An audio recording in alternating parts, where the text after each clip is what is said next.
자, 다음 세 번째 발표는 우리 강석훈 교수님께서 경제, 복지 분야, 현금 살포 이 부분 정리를 해주셨습니다. 자, 박수 좀 부탁드리겠습니다.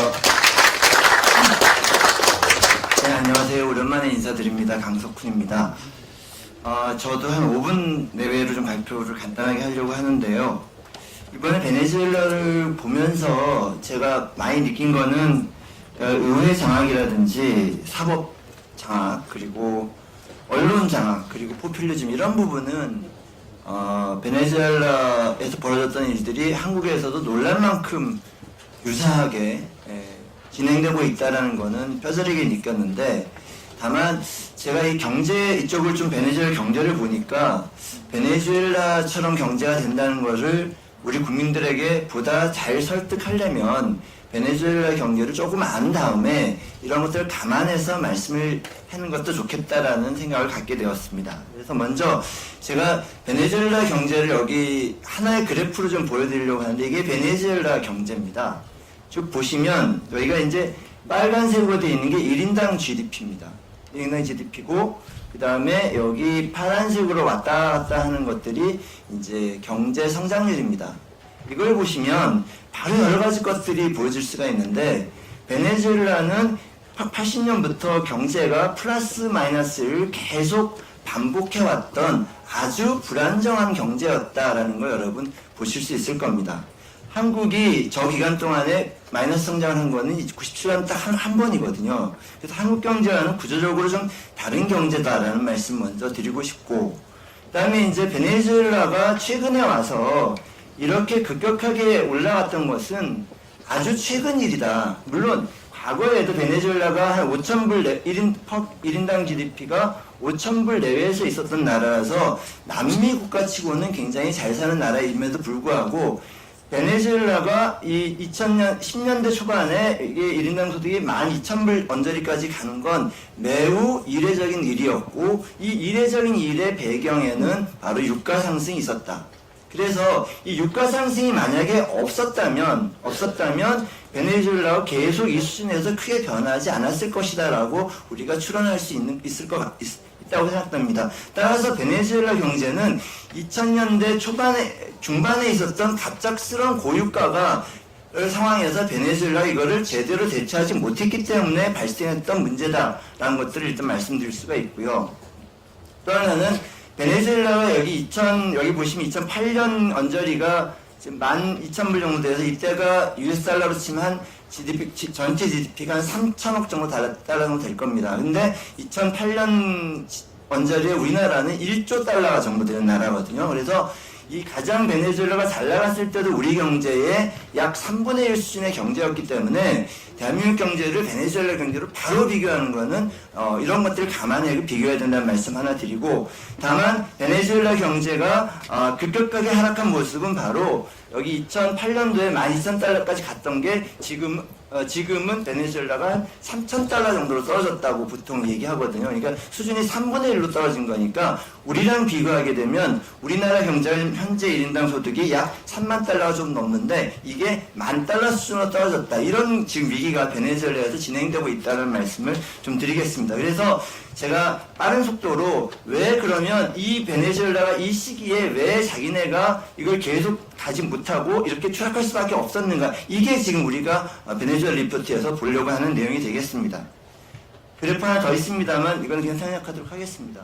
그래서 잘 아시는 내용이긴 하지만 제가 약간의 데이터를 섞어서 여러분께 말씀을 드리면, 차베스 대통령 시기에 고유가로 벌어들인 수익이 약 8천억 달러 정도 추정이 됩니다.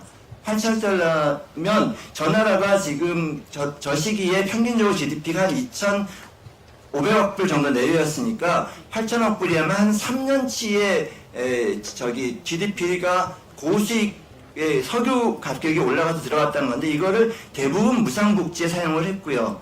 그래서 사회지출 비중이 차베스 이전에 36%에서 이 차베스 시기에는 60.7%로 24.7%까지 올라가고, 복지 지출의 비중도 12에서 41%까지 짧은 기간에 13%까지 증가했다. 이게 결국 이 나라가 이런 모습이었고, 그런데 이렇게 복지 지출을 확대하니까 어떤 일이 발생했냐면 확대되면서 2003년에는 빈곤율과 빈곤율이 각각 55%, 25%였으나 이게 이런 무상복지를 쓰고 나니까 빈곤율이 27%, 7%로 반 또는 3분의 1로 줄어들었습니다. 단기적으로.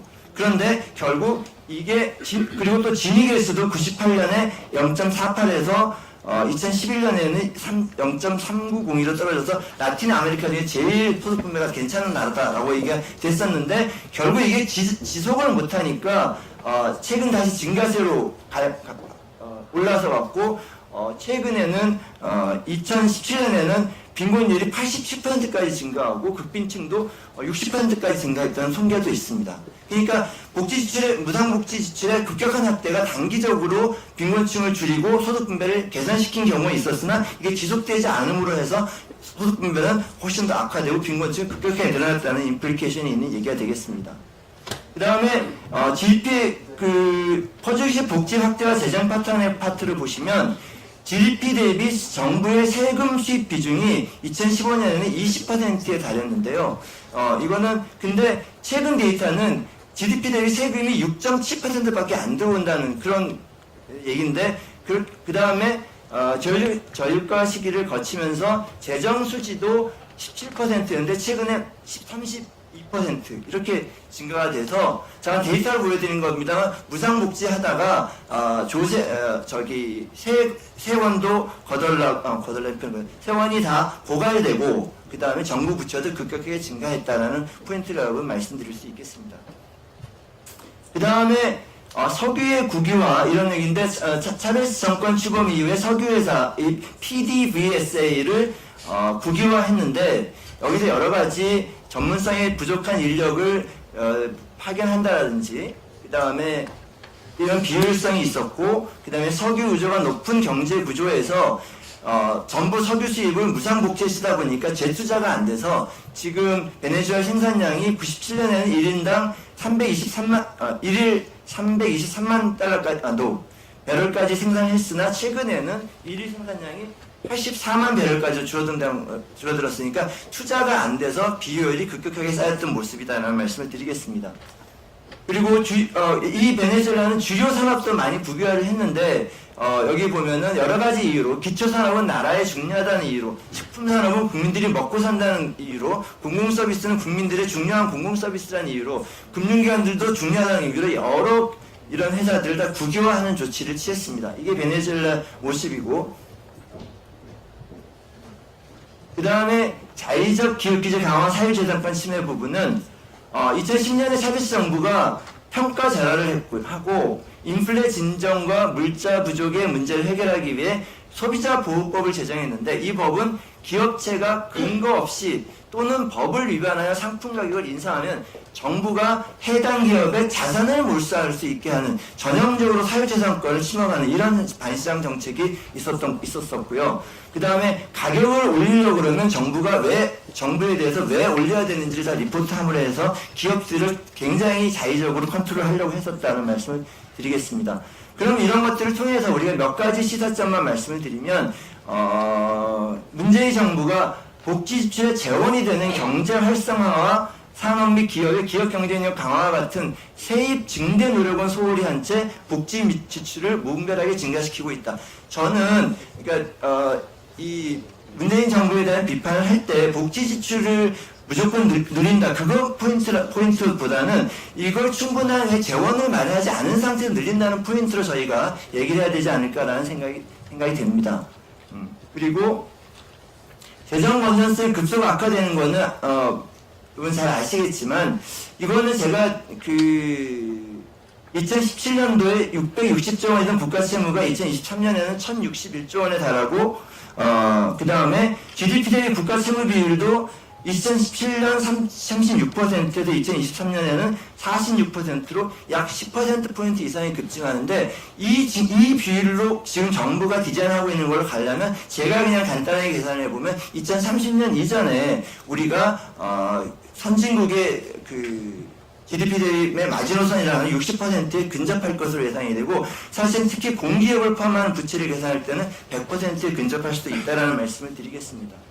그리고 이외에도 문재인 정부의 여러 가지 과도한 반시장적 개입이라든지 그다음에 전문성 없는 공공기관 선임과 공공기관 부실화라든지 친정부 단체의 불법행위 방조 이런 부분은 다 시장 경제의 기본을 깨트리는 부분이기 때문에 이런 것들이 앞으로 지속되고 더 강화된다면 우리도 베네수엘라 같은 그런 경제 악화, 그런 경제 파탄에 초입에 들어설 수 있다 정도로 보고를 마치겠습니다. 감사합니다. 네, 수고하셨습니다. 복지와 경제 분야 관련해서는 사실은 뭐 이런 점들 아닌가 싶습니다. 잘 나갈 때 그걸 가지고 국가의 경쟁력을 높이고 잠재 성장률을 끌어올리는 이런 노력을 안 한 이런 결과인데 사실 문재인 정부도 취임 초기에 박근혜 정부 때 이렇게 해놓은 이 세원 발굴 뭐 이런 것들 통해서 굉장히 세금이 잘 거쳐서 그 돈 어떻게 써야 될지 고민할 정도에서 이렇게 좋은 상태 출발을 했습니다. 그걸 가지고 정말 마구 쓰다가 이제는 뭐 재정이 아주 걱정되는 이런 상태로 오고 있다는 거, 이게 베네수엘라하고 상당히 비슷한 점이라 생각되고, 그리고 기업을 옥죄고 반시장적인 정책 취하고 사유재산 침해하고 할 경우에는 경제가 활력을 잃을 수밖에 없다라는 점들 시사점 아닌가 생각이 됩니다.